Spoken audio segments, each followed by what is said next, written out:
Oh, timeline, chronology, councils, patrons, schools of art, Buddha, Ashoka. There were a lot of subjects. I'm totally confused, but I want to maximize my score for prelims. Yeah, friends, lots of confusions, lots of complicated topics and areas are there, but the study like a story and you can score. Okay. So this is a score max series for securing good score in your prelims, upcoming prelims exam. Yes, we will be covering these maximum topics and portions through solving lots of questions. This is the rightest strategy as of now, few days for your exam. So starting with this Indus Valley civilization, there is a question.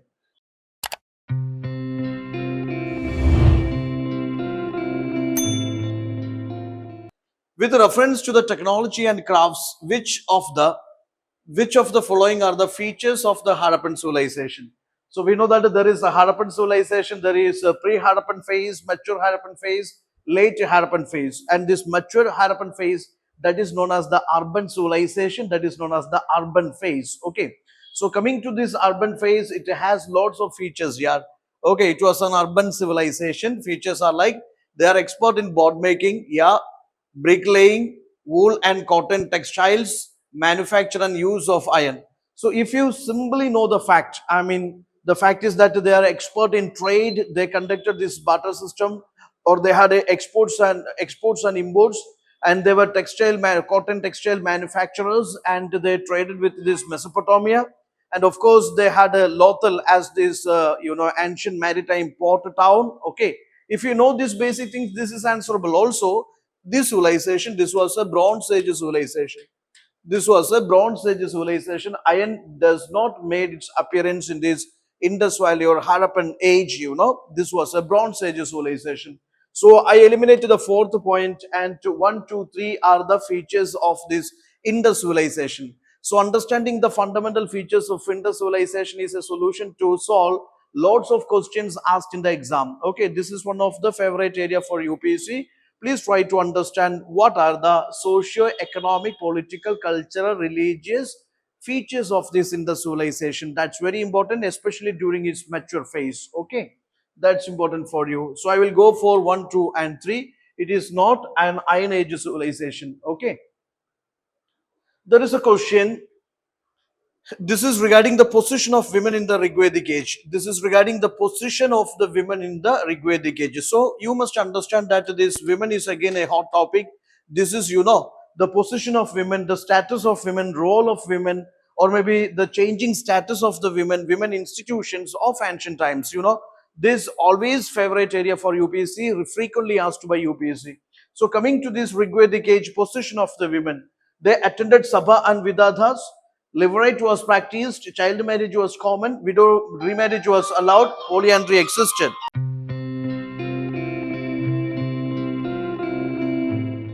Okay, let's continue. Regarding the position of women, yes, they attended Sabha Vidadas. Yes, during Rigvedic age, please try to understand that Rashtra concept was not there, monarchy concept was not there, tribal identity was the biggest identity. Identities arrived in India, settled here as multiple tribes, different tribes. And for them, the tribe and the tribal chieftain or head was, is the ruler of that particular area. So anyway, there these men and women enjoyed equal status, or maybe comparing it to this later Vedic age, women's status was far better, even though it was not as of in the civilization. Yes, women attended Sabha Vidadas. Women attended tribal assemblies. Women attended tribal assemblies like Sabha and Vidada. Sabha, Samadhi, Gana, Vidada. So some examples of tribal assemblies. But women participated in the tribal assemblies. Then levirate was practiced. Yes, women had that privilege of marrying, or she is having freedom of marrying. Yes, husband's brother when husband demised. Okay. Then see, child marriage was common. That is wrong. There is minimum age for marriage, 16, 17. That was fixed for, as the age of marriage in Rigvedic hymns. So, of course, child marriage is not common. Then polyandry was existed. Yes, so widow remarriage was allowed. Yes, that was practiced. That was allowed. Then polyandry was also, even though monogamy was practiced, polyandry existed. Okay, having multiple husbands. Okay, so this concept, please try to understand that. This better defines the status of women in Rigvedic age. Comparing with LVC, RVC is having better women status, better women position. Okay, So here I will go for 1 is correct, 2 is correct, and 4 is correct, 5 is correct. Okay. So I will say that the 4 options are correct here. Okay. Then moving on to the next one. So understand the status of women, how it evolved. Yes, the next question. Which one of the following statements is correct? Yes, with regard to this Buddhism, Jainism, women were not allowed to join Buddhist Sangha.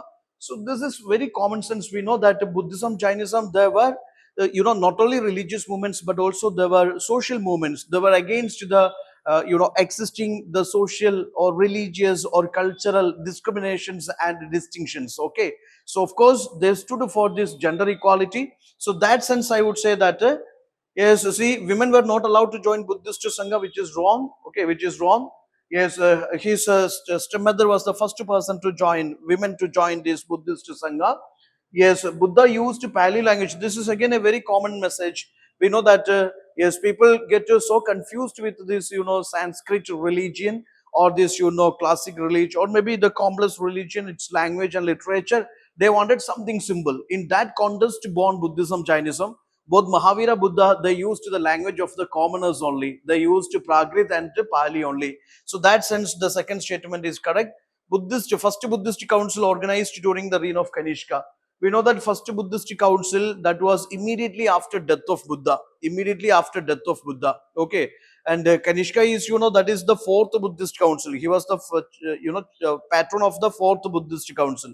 So please try to understand first Buddhist council, second Buddhist council, third Buddhist council, fourth Buddhist council, who are the patrons, who are the chairmen. They are very much important. What are the outcomes of each council? For example, first council, codification of Buddha's teaching. Second council, first division of Buddhist Sangha.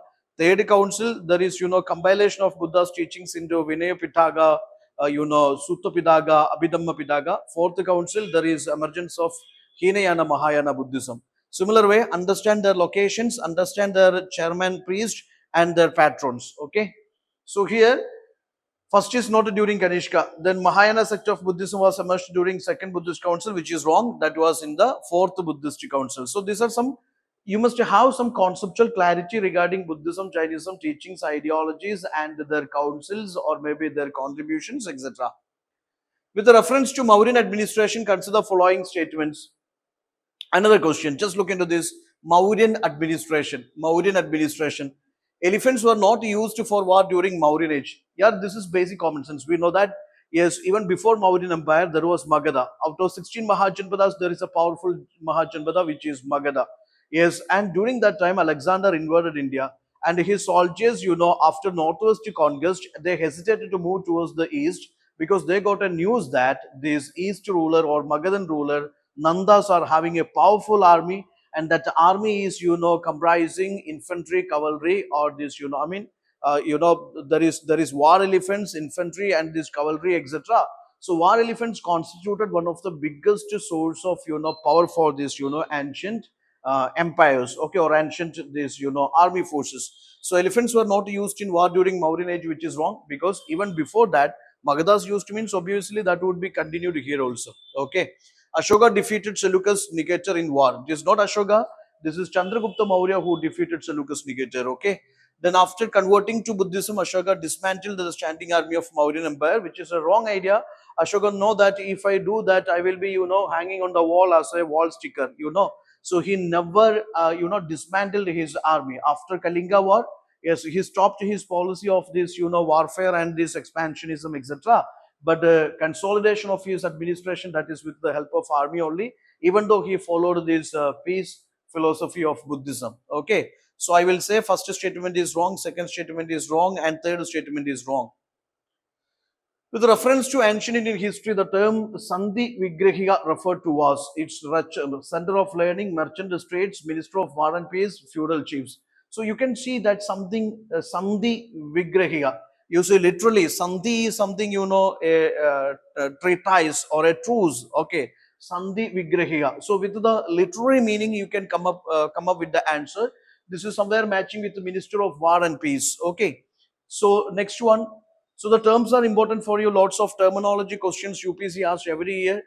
With reference to the megalithic phase, yes, megastar, okay, megastar or maybe megalithic. That is something bigger, not a small. You see, Megaliths are small stone tools. Megaliths, mega big, and litho means stone. Megalith means bigger stones. That is the history or story of these big stone structures. Okay, so that is not a small stone tools. Okay, so that sense I eliminated the first one. Megalithic people practiced advanced agriculture, and the economy was predominantly agriculture. You just to see that megalithic is not a 21st century AD. Megalithic is something up to 2nd century BC. So you must understand that the megalithic is somewhere very back to this BC culture, or it is very back to the past, and there is no chance of this advanced agrarian technologies and all. You see that it was a stone age, or it was it was a mixture of stone and this iron age, I would say, but practice of advanced agriculture is missing. But the economy was, it was based on agriculture and trade. Okay, so advanced agriculture, no such evidences we traced from megalithic cultures. Yes, if it is advanced agriculture, obviously there must be urbanization, there must be industrialization, there must be connection with the other part of these urban worlds, etc., just like this, in the civilization. So anyway, what I said is that both the statements are, are wrong statements here. Moving on to the next one, republics in ancient times. So the story of republics, monarchies and republics, oligarchies, that is again popular and important for UPSC. See, tribal oligarchies are the real powerhouses of the republics. Yes, when it comes to Mahajanpadas are, oligarchies, and this, monarchies are there. In monarchies, you see that monarchical states, the king is the ultimate power, supreme sovereign power. He is the head of all decision making and everything, and he is the sole recipient of the revenue, and he maintains his own army. And the Brahmin priest or Brahmin legal advisors are very much, having a important role there. But coming to oligarchies, semi-republican states, many tribal chiefs together they run a government. That is something, oligarchies. Tribal oligarchies are the real powerhouses of republics. That is true. In the tribal oligarchies, each Raja was free to maintain his own army under a Senapati. Yes, in these tribal oligarchies or republics, it's actually a confederacy where each chief maintains own army. That is true.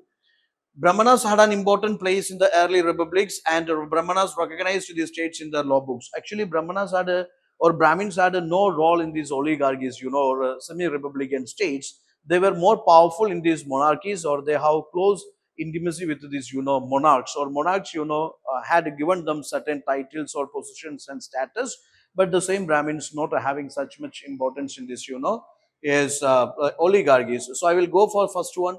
I will go for second one, only two, third one is wrong. See, another question. Ashwagosha was the contemporary of Kanishka. Buddha Charita biography of Buddha was composed by Ashwagosha, which is true only because fourth Buddhist council was patronized by Kanishka and chaired by Vasumitra. Vasumitra's, deputy chairman or assistant was Ashwagosha. Ashwagosha was a scholar in the court of Kanishka. Ashwagosha is again, again Charaga is also, contemporary of Kanishka. So Ashwagosha is, a Buddhist scholar, and he is the author of this biography, Buddha Charita. Okay, he is a scholar in the court of this Kanishka. So both these are correct only. Both are correct only. So in this way, literature part is important, or maybe the popular personalities of ancient India, their contributions, or maybe their contemporaries and their involvement in various events of ancient India. That's important for you. Similar way, there is a question Shilambam with reference to Shilambam. It is traditional style of anglet worn by women of South India. It is dance drama prevalent in Coromandel Coast. It's a martial art form of Tamil Nadu. It's a Hindu festival dedicated to Shiva. So Shilambam, you must understand that yes, coming to Sangam literature, there is reference to Shilambam, or you see, it is one of the martial arts as old as this, Sangam age. Okay, so this is a martial art form of Tamil Nadu. This is a martial art form of Tamil Nadu. So what I am saying is that if you are confused with the history, there are lots of solutions. I'm telling you, my dear friends, whether you are a beginner or you are a veteran aspirant, I would say when you learn history, just to make it into storybooks, or you convert it into story mode. Okay, you can just apply different characters from your contemporary world. Okay, for example, Indus civilization, when you study Indus civilization, okay, you can just place some characters in your surroundings as this IVC, priests, merchants, artisans, or farmers or women, and you just give them certain features, certain characteristics, and they are conducting trade. Okay, they are conducting trade, or they are brick manufacturing, or there are some beautiful masons are there, or maybe beautiful architectural structures they have. Okay, their trade system, their like a society, or their city planning. This you can just to make yourself into a story. Similar way, you just approach a history in a story mode. You just maintain a timeline. Okay, this thing happened first, this thing happened next, this thing happened third. That way you just rearrange the things in an order. Okay, for which you can get to the support of an expert. And most importantly, I would say that you can have these short notes. You can have short notes for each, for Indus Valley civilization, Vedic, megalithic, or Buddhism, Jainism, religious revolutions of ancient India, Mauryan Empire, or foreign invasions, or maybe these cultural developments. That way you can prepare separate notes for each, and things will make easier. So this is the way we will be solving more questions, and I think this might be helpful for you. We will be increasing the number of questions and adding other subjects also. Make sure that this series benefiting you. Just leave your comments in the comment box. Okay, that's it. All the best.